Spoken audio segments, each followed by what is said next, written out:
नमस्कार विद्यार्थी मित्रांनो, चला तर आज आपण PSI या पदासाठीच्या 1848 पदांसाठीची जे नवीन पदे जे आहेत ते निर्माण होणार आहेत, तर त्या संदर्भातलं 12 डिसेंबर 2025 रोजी आलेलं जे गृह विभागाचं अपडेट आहे त्या संदर्भातला अपडेटेड व्हिडिओ मी तुमच्यासाठी घेऊन आलेले आहे। ही जी महत्त्वाची बातमी आहे तर ती मी तुमच्यापर्यंत पोहोचवण्याचं काम करत आहे। तर बघू शकता, पोलीस आयुक्त मुंबई कार्यालयांच्या अंतर्गत हे पत्र निघालेलं आहे। तर बघू शकता याच्यामध्ये डिटेलमध्ये देण्यात आलेलं आहे। तर पोलीस आयुक्त बृहन्मुंबई यांच्या हस्ते महाराष्ट्र नगर पोलीस ठाणे, गोळाबार पोलीस ठाणे आणि मड मारवे पोलीस ठाणे, असलफा पोलीस ठाणे अशी एकूण 4 नवीन पोलीस ठाणे तसेच सध्याच्या पोलीस आयुक्तालयाअंतर्गत एकूण 13 परिमंडळाची पुनर्रचना करून 2 नवीन परिमंडळ व 3 नवीन सहाय्यक पोलीस आयुक्त विभाग निर्माण करण्यास या शासन निर्णयाद्वारे मान्यता देत आहे। म्हणजे शासनाची याला मान्यता मिळालेली आहे।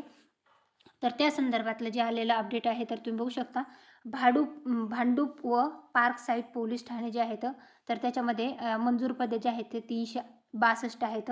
वाकोला व निर्मलनगर पोलीस ठाणे जे आहेत, गोळीबार पोलीस ठाणे 362 पदे आहेत। मालवणी पोलीस ठाणे जे आहे, मड मारवे पोलीस ठाणे 362 पदे आहेत।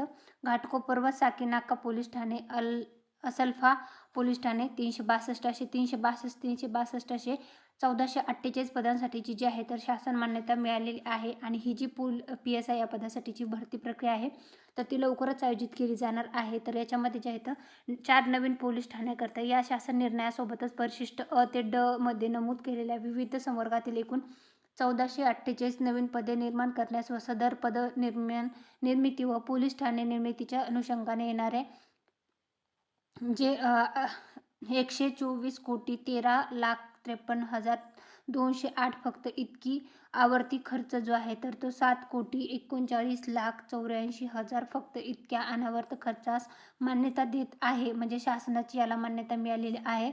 तर ही जी भरती प्रक्रिया आहे तर ती लवकरच सहाय्यक पोलीस विभागाकरता येणाऱ्या आवर्ती व अनावर्ती खर्च त्या आर्थिक वर्षाच्या उपलब्ध मंजूर अनुदानातून भागविण्यात यावा त्यासाठीचं पण याच्यामध्ये सर्व इन्स्ट्रक्शन जे आहेत ते देण्यात आलेले आहेत। 1448 पदे जे आहेत ते असणार आहेत। ही जी भरती प्रक्रिया आहे तर त्याची जाहिरात प्रसिद्ध झाल्याच्या नंतर त्याच्या संदर्भातला डिटेल नक्कीच मी तुमच्यासाठी घेऊन येईल। परंतु जे आहे तर पोलीस निरीक्षक या पदासाठी जे आहे तर मंजूर पदे देण्यात आलेले आहेत।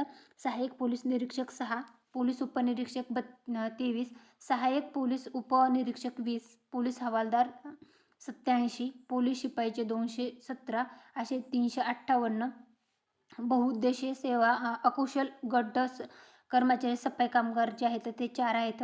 त्यानंतर परिशिष्ट बघू शकता, पोलीस उपनिरीक्षक प्रत्येक विभागानुसार जे आहेत म्हणजे प्रत्येक पोलीस ठाण्यानुसार ही भरती प्रक्रिया जी आहे तर ती कशी असणार आहे, किती पदं असणार आहे, तर कुठल्या पदासाठी किती जागा असणार आहे त्याची सविस्तर माहिती जी आहे तर या PDF मध्ये देण्यात आलेली आहे। याचं PDF जे आहे ते आपलं टेलिग्राम चॅनल आहे सरकारी नोकरीच्या याला त्यावर मी उपलब्ध करून दिलेले आहे, तिथून तुम्ही चेकआउट करू शकता। हा व्हिडिओ जो आहे तर ते मी तुमच्यासाठी घेऊन आले होते। तर तुम्हाला हा संपूर्ण व्हिडिओ कसा वाटला ते कमेंटमध्ये नक्की सांगा। व्हिडिओ आवडला असेल तर व्हिडिओ लाईक, चॅनलला सबस्क्राईब करा आणि तुमच्या फ्रेंड्स फॅमिलीपर्यंत व्हिडिओची लिंकला शेअर करायला विसरू नका। Thanks for the watching.